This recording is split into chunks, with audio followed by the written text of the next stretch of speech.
Hermanos, qué bendición encontrarnos este día que es muy especial para los que hemos vivido cerca del puerto. Hoy día 21 de mayo uno hace memoria de los 21 de mayo cuando era pequeño y me acuerdo que íbamos con los compañeros de colegio y hacíamos las filas a ver la parada militar y ver a los marinos marchar.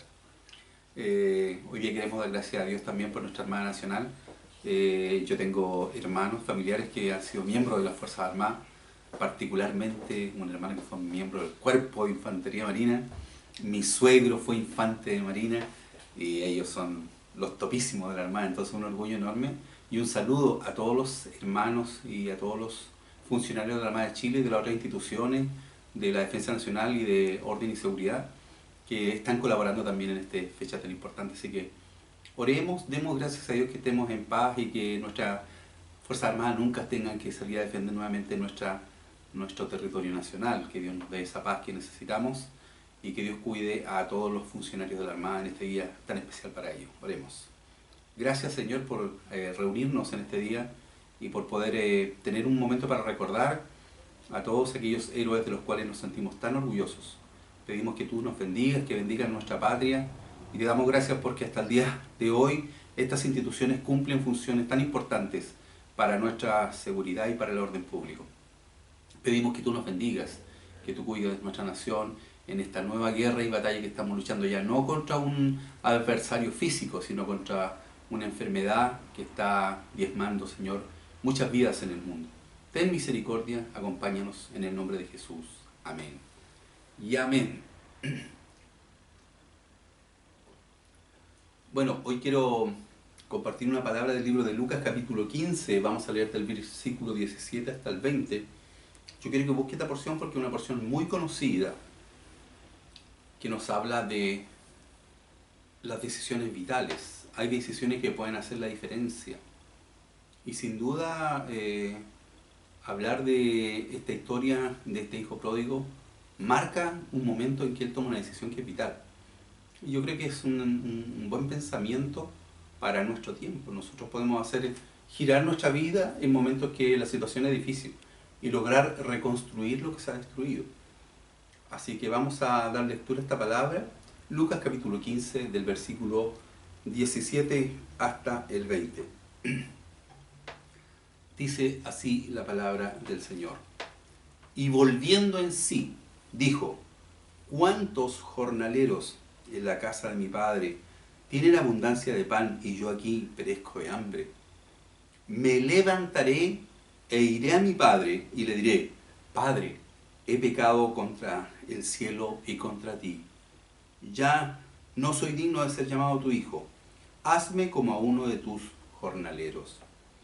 Y levantándose, vino a su padre, y cuando aún estaba lejos, lo vio su padre y fue movido a misericordia, y corrió y se echó sobre su cuello y le besó.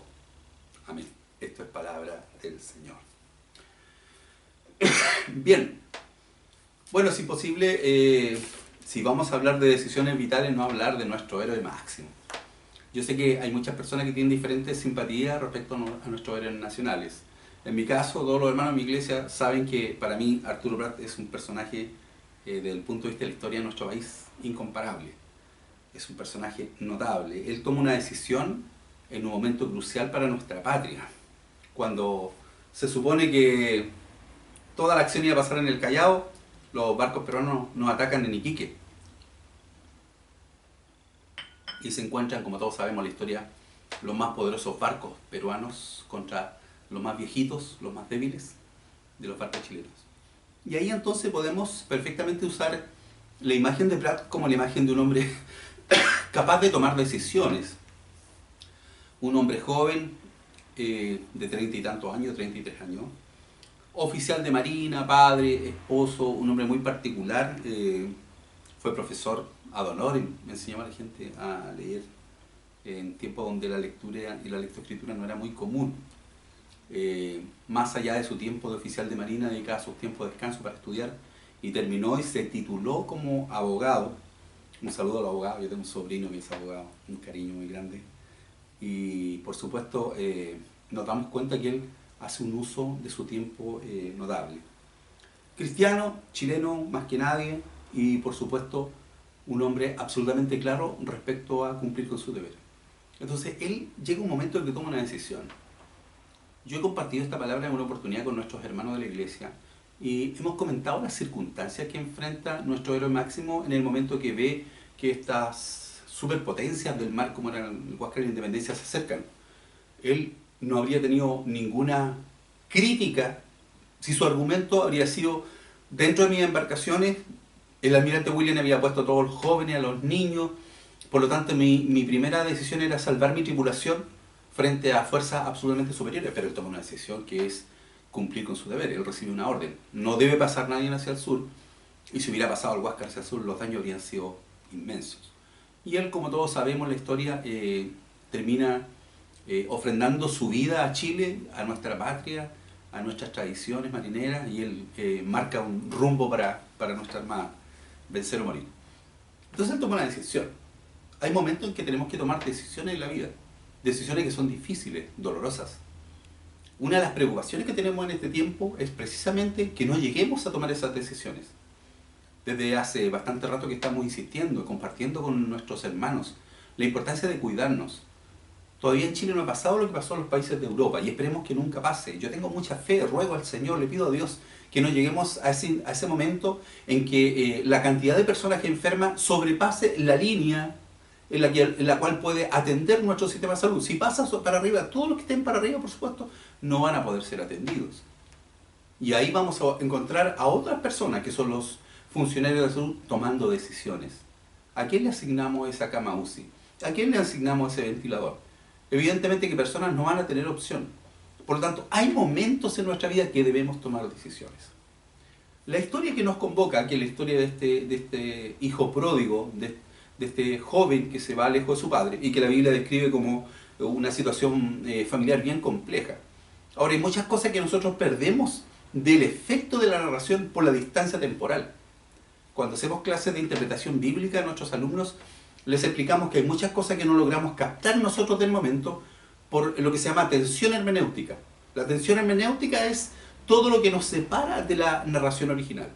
La cultura, el idioma, la distancia en el tiempo, porque una frase dicha en el siglo I no tiene relación con lo que sucedería diciéndole en este tiempo. La Biblia habla de este padre que tenía 2 hijos, por supuesto, y entonces el menor, antes que él falleciera, antes que él muriera, le dice: quiero que me den la parte de mi herencia. Eso fue un golpe para el viejo, por supuesto. Su hijo regalón le pide la parte de su herencia. Es como decir: papá, pucha, estoy aburrido de esperar mi parte y no te mueres nunca. Así que por favor divide los bienes. La costumbre, basada en las costumbres de Deuteronomio, de las primeras leyes de la Torá, era que por supuesto los bienes de una familia, de un padre, se dividían dando 2 porciones al hijo mayor y 1 porción al hijo menor.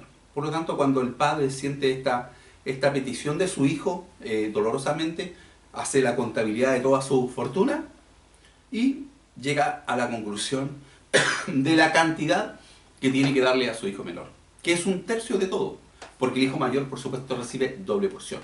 Los primogénitos recibían doble porción del patrimonio de la familia. Así que este joven recibe esto y dice que reunió todas las cosas, dice el versículo 13 del libro de Lucas capítulo 15. No muchos días después, juntándolo todo, dice el hijo menor, se fue lejos a una provincia apartada y allí desperdició sus bienes viviendo perdidamente. Entonces se va este joven lleno de éxito, lleno de riquezas, seguramente muy bien vestido, lleno de futuro, soñando con ir a encontrar la felicidad, lejos de las normas de la casa, lejos de la rigurosidad del trabajo, lejos de las disciplinas, lejos de las obligaciones. Ya nadie más iba a poder hacer su vida. Y de repente hay en algunos jóvenes esta percepción que lejos del hogar paterno te va a ir mejor. La verdad que el tiempo de mayor felicidad, el tiempo de mayor comodidad es cuando los hijos están en la casa. Y no tienen que pensar en presupuesto, ni en gasto, ni en familia, ni en que se acaba el gas, y que de repente estás en medio de la ducha y te das cuenta que se acabó el cilindro de gas. No se preocupan nada de eso.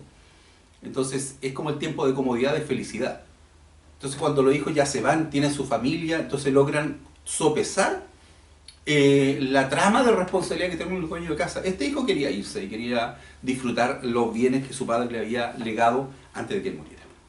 Se va, le va bien, rodeado de gente, lo quieren todos, tiene mucho dinero, así que habiendo dinero hay amigos, hay fiesta, hay diversión, y despilfarra, según lo que narra el texto, con todo tipo de práctica, todo tipo de mujeres, toda la parte de la fortuna que su padre le legó. Pero como todo lo material se va, llega un momento que comienza a faltarle. Se acaba el dinero, se acaban los recursos, y él comienza a perder todo. De hecho, hay testimonio que cuando él vuelve no tiene nada. Ni siquiera el anillo, que era el símbolo familiar. Generalmente algunos padres le daban a sus hijos un anillo que era como una tarjeta cajero electrónico, porque cuando él iba a una parte y no tenía cómo pagar, marcaba con su anillo en los documentos, graba un documento de endeudamiento y por supuesto eso era como dinero efectivo. Pero ni eso tenía cuando volvió, venía absolutamente miserable. ¿Cómo llegó a ese estado? Porque es así la vida. Porque cuando nos equivocamos y pensamos que podemos vivir lejos de los principios del orden, de la disciplina, evidentemente vamos a ir de bajada en bajada hasta que lleguemos al fondo del barril. Este joven llega al final.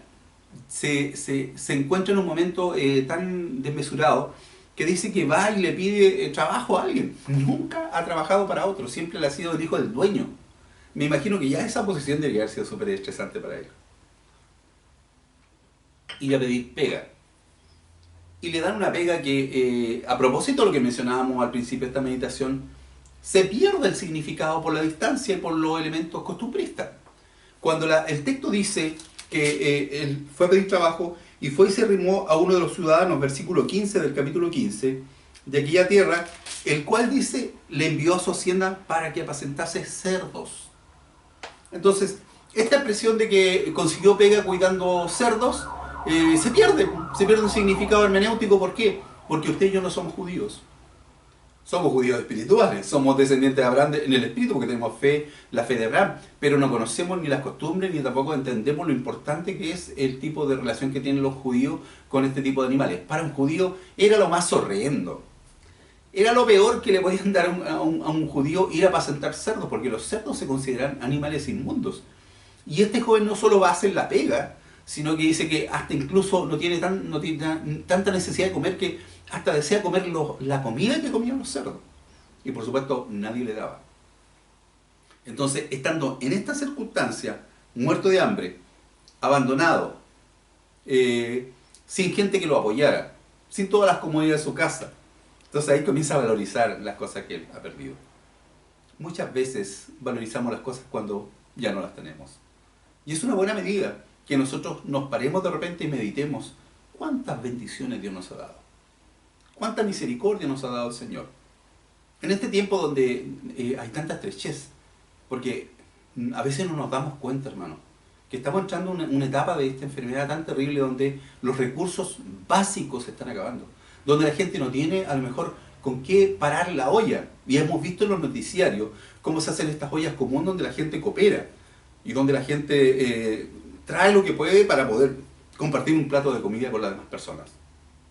Entonces, frente a eso, dime si no es verdad que tú y yo tenemos que dar gracias al Señor, que aún tenemos con qué alimentarnos, que tenemos un techo, que tenemos un ambiente protegido, que tenemos donde cobijarnos. ¿Cómo no va a ser un motivo para darle gracias a Dios? Este joven no valorizó lo que tenía hasta que ya lo había perdido. Es como un síntoma de los seres humanos, tener que perder las cosas para valorizarlas. Entonces, en esta situación de escasez, en esta situación de miseria, entonces viene la bola filosófica, viene un momento de meditar, viene un momento de mirar su realidad. Ya no tenía la ropa regia, ya estaba vestido seguramente, porque la gente que se vestía con ropa regia eran ropa larga, con mangas largas. Ahora a lo mejor estaba vestido con alguna túnica corta, que era un siervo, un trabajador común y corriente con ropa de trabajo. No estaba vestido como el señorito que estaba vestido en su casa, con hambre, famélico, seguramente, no sé, desgarbado, sucio, y ahí está deseando comer lo que comen los cerdos. Y ahí viene entonces este pensamiento. Entonces lo primero que aparece en el versículo 17 es una expresión que dice, y volviendo en sí. Capítulo 15, versículo 17. Dice, por fin, en la nueva versión internacional, por fin recapacitó y se dijo. Las dos expresiones de las dos Biblias que tengo a mano acá apuntan a lo mismo. Se pegó la palmada, como se dice. por fin se dio cuenta en el estado en que estaba. ¿Tenemos que llegar tan abajo? ¿Tenemos que llegar a una condición tan triste? A lo mejor si él hubiera sido menos orgulloso en el momento mismo que se quedó sin plata, hubiera dicho, no, ya me fue mal, me voy para la casa. Pero la única razón para que no volviera seguramente tenía que ver con su orgullo personal o con asumir las consecuencias de sus actos. Porque cuando uno se equivoca en la vida, tiene que asumir las consecuencias de sus actos. Tiene que aprender a pedir perdón, tiene que aprender a reconocer que se ha equivocado. Y este joven entonces se demoró bastante. Y volviéndose dijo, ¿cuántos jornaleros en la casa de mi padre tienen abundancia de pan? Y yo aquí perezco de hambre. Ni siquiera pensaba en su hermano que tenía mucha riqueza y bienestar, pensaba en los obreros de la casa de su papá, que estaban en mejores condiciones que él. Su padre era un buen jefe, los tenía bien, les daba alimentación, les daba alojamiento, les daba seguramente lugar donde vivieran. Y él no tenía nada de nada. Muchas veces en la vida Dios permite que bajemos mientras no tenemos la capacidad de reconocer que hemos equivocado el camino. Pero debe llegar un momento que nos pase lo que pasa a este hijo y volviendo en sí, y recapacitando y dándonos cuenta de que estamos en un camino equivocado. Entonces comienza este análisis que hace este joven. ¿Qué hace? Primero se da cuenta y después comienza a hacer planes para volver. Cuando leemos versículos 18 y 19, él hasta hace un discurso para volver donde su padre. Dice así, dice, me levantaré e iré a mi padre y le diré. ¿Qué le iba a decir al papá? Y aquí está su discurso, que yo lo ordené en 3 acciones, que los tengo en mi apunte, que dice, Padre, he pecado contra el cielo y contra ti. Primero pedirle perdón a su padre. Y cuando dice pecado contra el cielo, esto es una figura retórica sin duda. No es que haya pecado contra el cielo literalmente. Cuando habla de pecar contra el cielo es pecar contra Dios. Dice, he pecado contra Dios y he pecado contra ti. Por tanto, él sí tenía conocimiento de sus deberes como hijo. Cuando él menosprecia a su padre, cuando le pide la herencia, cuando va y vive una vida disoluta, él está consciente que no solo le falló a su padre, le falló a Dios. Porque su padre lo había instruido respecto a sus deberes. Le he fallado, he pecado contra el cielo primero, he pecado contra Dios y también he pecado contra ti. Segundo concepto, ya no soy digno de ser llamado tu hijo. Primero, reconocer que pecó contra Dios y contra su padre. Segundo, ya no soy digno de ser llamado tu hijo. No necesito que me recibas como tu hijo. Tercero, hazme como uno de tus jornaleros. Esos son los 3 puntos del discurso de regreso del hijo pródigo. Ahora, cuando uno piensa en este hijo lejos tanto tiempo, la Biblia no narra el tiempo que pasó lejos de su padre. 1 mes, 2 meses, 6 meses, 1 año. No lo sabemos. Pero los que somos padres sí podemos saber la sensación en el corazón del padre. Cada día era un día para que su padre saliera a mirar cuando volvía su hijo. Cada día era un día en que ese padre miraba hacia el horizonte esperando en qué momento podría ver regresar a su hijo. Sabía que no lo iba a ver llegar como partió. Sabía que no iba a llegar lleno de riqueza, cabro joven, con un montón de ideas, un poco irresponsable. Su padre estaba seguro de que no iba a llegar como había partido, pero a él le importaba que llegara y que volviera. Entonces encontramos a este padre, que es la otra perspectiva de esta historia, siempre esperando ver volver por el camino la imagen de su hijo. Ya no victorioso, ya no bien vestido, a lo mejor si se fue montado en algún buen caballo, en algún camello, no se sabe, pero él sabía que no iba a volver de la misma manera.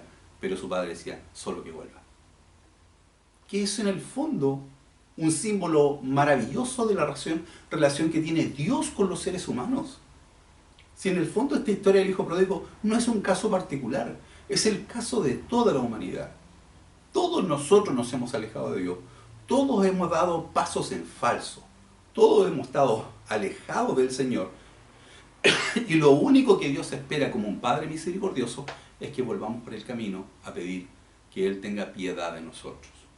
Así que encontramos a este joven que viene con su mensaje preparado, su discurso en 3 puntos: reconocer su pecado, reconocer que no es digno y pedirle que le haga como uno de los jornaleros.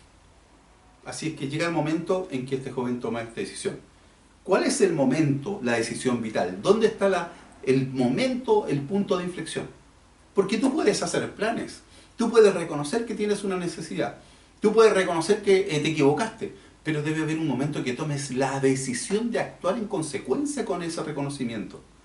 No basta con reconocer que lo hemos hecho mal, tenemos que llegar a un momento de enmendar nuestras acciones. Entonces aquí volvemos a un tema teológico básico. Siempre que se habla de Dios, como el Dios bueno, como no, si Dios entiende, Dios misericordioso, cuidado. Hasta Jesucristo le dijo a esa mujer que fue llevada, que fue sorprendida en situación de adulterio, le dijo, ¿dónde están los que te condenaban? Y ella dijo, todos se fueron, Señor. Entonces ella esperaba la sentencia de Jesús, que sí tenía derecho a lanzar la piedra. Y Jesús le dijo, vete y no peques más. Vete y no peques más. El deseo de Dios es que cambiemos de vida. El deseo de Dios es que nuestra vida sea transformada. Cuando viene este joven, él está consciente absoluto que no merece nada. Ahora, según las costumbres de ese tiempo, la sentencia o la actitud del padre debía ser la actitud del padre que ejerce el juicio. Y cuando se narra esta expresión, hay muchas cosas que por la distancia cultural nosotros no logramos percibir. El tremendo amor del padre. Aquí el acto tenía que ser, y a la luz de lo que dice el hijo, de lo que planea el hijo, queda claro cómo va a ser la ceremonia de regreso. El hijo sabe que su padre no se la va a hacer fácil, porque no le corresponde, porque no está bien, porque él se equivocó y él tiene que pagar por lo que hizo. Y eso tiene que ver, por supuesto, por la posición de la ley. La ley establece esta posición del padre en una posición intransigente, exigiéndole a su hijo que pague por su mala conducta. Entonces, ¿qué es lo que correspondía? Para que tú puedas entender. Este padre, que ve llegar a su hijo, llega a su hijo, se tira con el rostro en tierra y le da su discurso. He pecado contra el cielo y contra ti, ya no soy digno de ser llamado tu hijo, hazme como uno de tus jornaleros. Y ese padre, que representa la visión literal de la ley, tenía que haberle dicho, sí, absolutamente fallaste, no mereces ser mi hijo. Por lo tanto, mira, te voy a autorizar por último para que ocupes la última de las casas de allá lejos, no quiero que veas nunca más mi rostro, y con suerte ya quédate a trabajar como uno de mis jornaleros y tiene para comer por último, pero no quiero verte más. Eso es la ley. Pero en este padre no se observa la ley, se observa la gracia del Señor. ¿Sabe por qué? Porque dice la Biblia en el versículo 20, dice, y levantándose vino a su padre, y cuando aún estaba lejos, lo vio su padre y fue movido a misericordia. El padre que tenía que ejercer la justicia, el padre que tenía que mandarlo lejos para nunca más ver su rostro, fue movido a misericordia. Y ese padre no solo fue movido a misericordia en el sentido de recibirlo y perdonarlo, sino que dice la Biblia, y corrió. Esto tampoco se entiende mucho por nuestra posición. Uno dice, ay, qué tierno, qué hermoso cuadro del padre corriendo a encontrar a su hijo. Pero nosotros no llegamos a entender la profundidad de ese acto. Los hombres adinerados, los hombres importantes vestían ropas largas, ya te lo he comentado. Por lo tanto, cuando él ve a su hijo, lo primero que dice, ahí viene mi hijo de vuelta.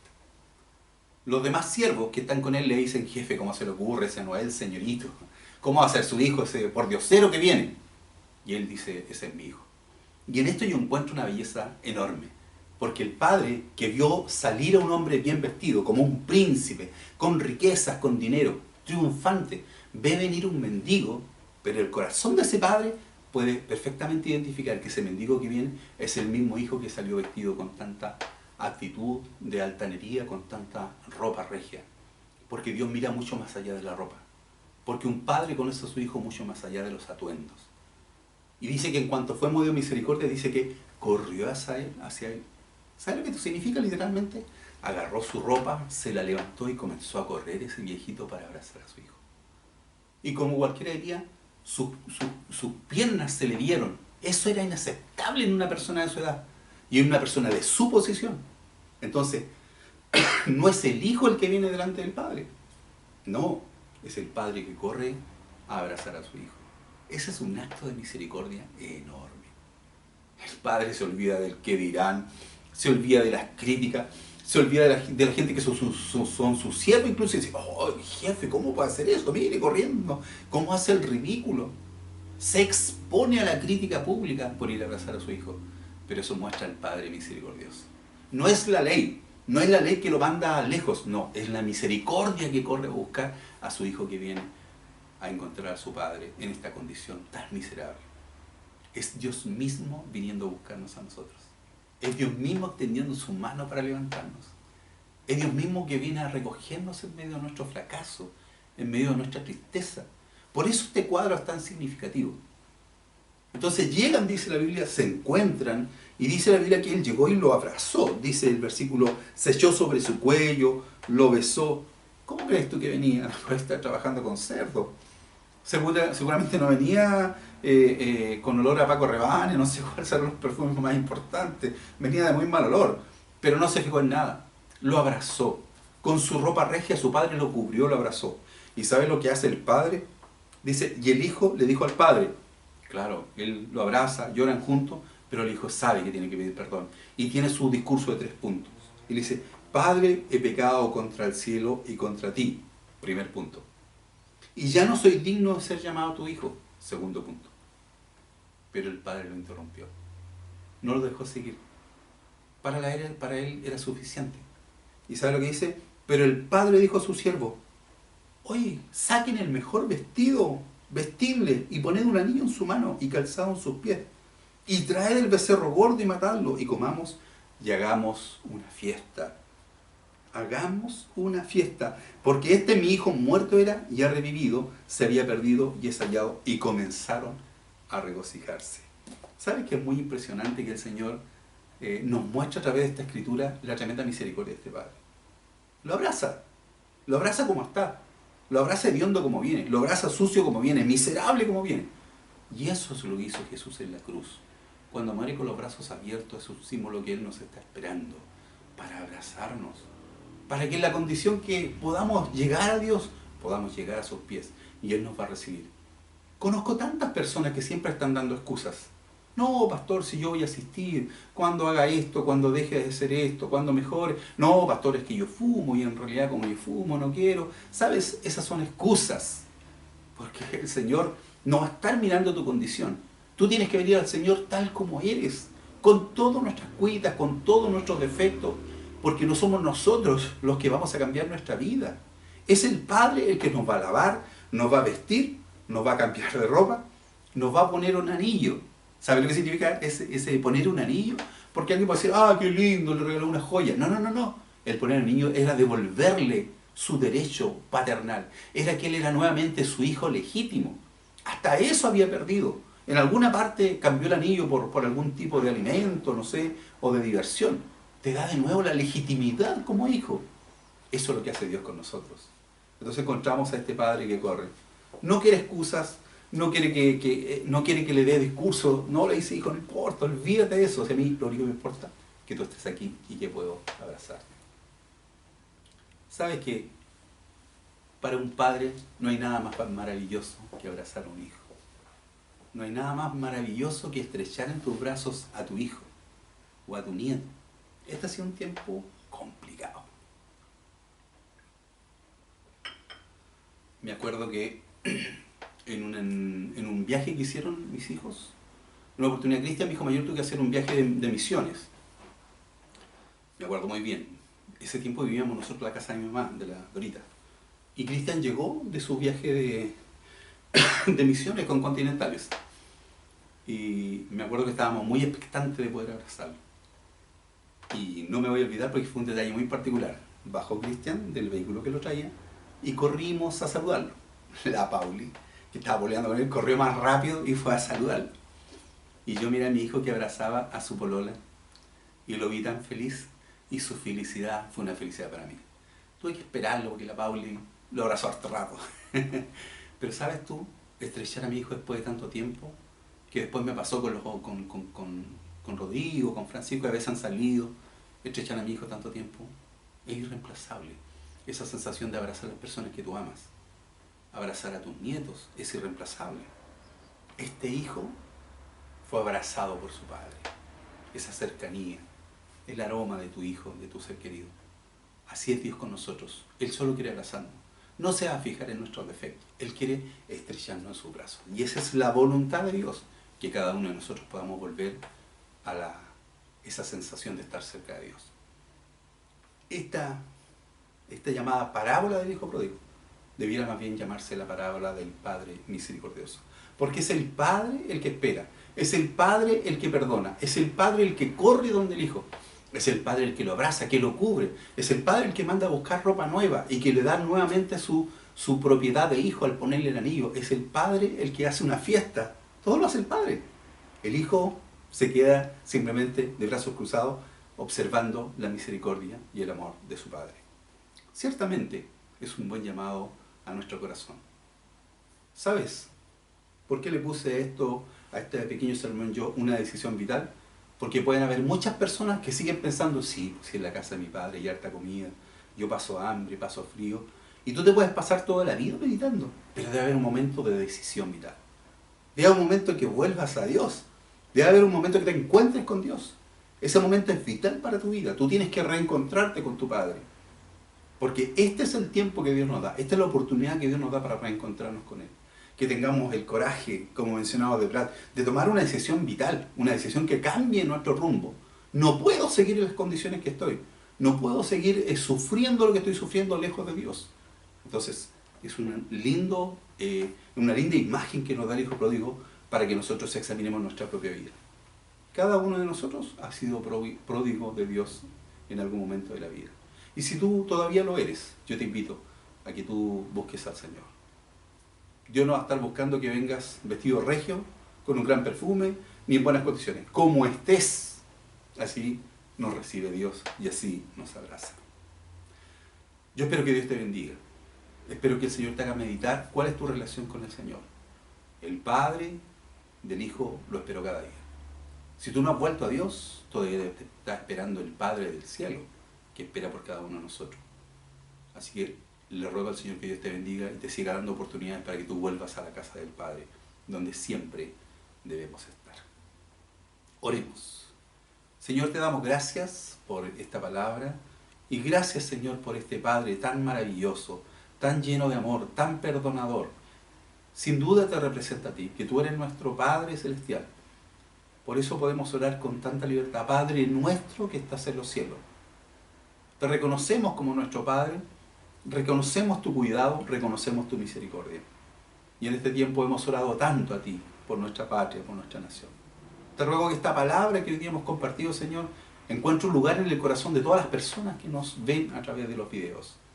Que podamos entender, Señor, que lejos de ti nada podemos hacer. Si estamos en buena comunión contigo, entonces tenemos esperanza que nuestra vida sea muy bendecida. Alcanza los corazones de aquellas personas que al escuchar esta palabra sienten que aún están pensando que bien les haría reencontrarse con Dios, para que tomen una decisión vital. Hoy es el tiempo de esa decisión y te pedimos que tú les hagas valientes, Señor, para decir, debo tomar una decisión para acercarme a Dios. Lo pedimos en el nombre de Jesús. Amén y amén. Hermanos, ¿qué decir? Estamos en una etapa complicada y la iglesia como tal también toma decisiones. Generalmente nosotros con los miembros de nuestra iglesia cada mes reunimos alimentos para llevar ayuda a alguna familia necesitada. Generalmente son familias de nuestra congregación, a veces son otras personas de nuestro vecino, personas que nosotros sabemos que están pasando estrechez, a las cuales llevamos alimentos. Este mes hemos tomado la decisión de hacer algo que sea un esfuerzo mucho mayor, porque la necesidad es muy fuerte. Este es el tiempo de que la iglesia tome un rol. Como cristianos nosotros tenemos que esforzarnos a dar un paso más allá de lo que estamos dando siempre. Así que ya a través de las redes de nuestra congregación hemos comunicado a todos nuestros hermanos que este mes no vamos a pedir que nuestros hermanos traigan a nuestra casa, como siempre traen el día de la Santa Cena, algunos alimentos. Simplemente estamos pidiendo que nos ayuden con una ofrenda voluntaria para poder comprar alimentos y por supuesto realizar una tarea de preparar cajas de alimentos, elementos de primera necesidad y llevar a varias familias que sabemos que están complicadas. Conocemos familias y hermanos que están sin trabajo y esas familias por supuesto necesitan nuestro apoyo. Por tanto, si tú quieres participar de esta bendición, yo te invito que tú te comuniques con nosotros. Mi correo electrónico, mi número de teléfono está a disposición. Mi celular 966-288-197. En algún momento la producción debería ponerlo ahí abajo. No tenemos todavía alguien que ponga... Así que voy a ir a Francisco que haga un curso cómo poner abajo. Pero mi celular 966-288-197 y si quieres colaborar, puedes pedir entonces instrucciones de cómo reunir esta ofrenda. Ya tenemos como 9 o 10 hermanos que ya nos han enviado una ofrenda para poder comprar estos alimentos y poder llevar a varias familias. Ya no a 2 o 3, sino ya por lo menos unas 15 o 20 familias queremos bendecir porque sabemos que hay muchas que están pasando necesidad. Así que en el día de Prat y en el día de esta actitud heroica, seamos heroicos también en esto, en contribuir para la obra de Dios. Todo sirve, hermano. No sientas que porque tú a lo mejor puedes dar una ofrenda pequeñita, no, que voy a dar. No, cualquier ofrenda sirve, porque las cosas no están, no tienen valor en función de la cantidad, tienen valor en función de la actitud del corazón.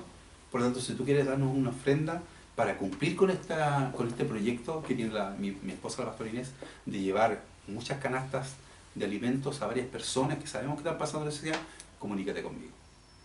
Esperamos que Dios te bendiga.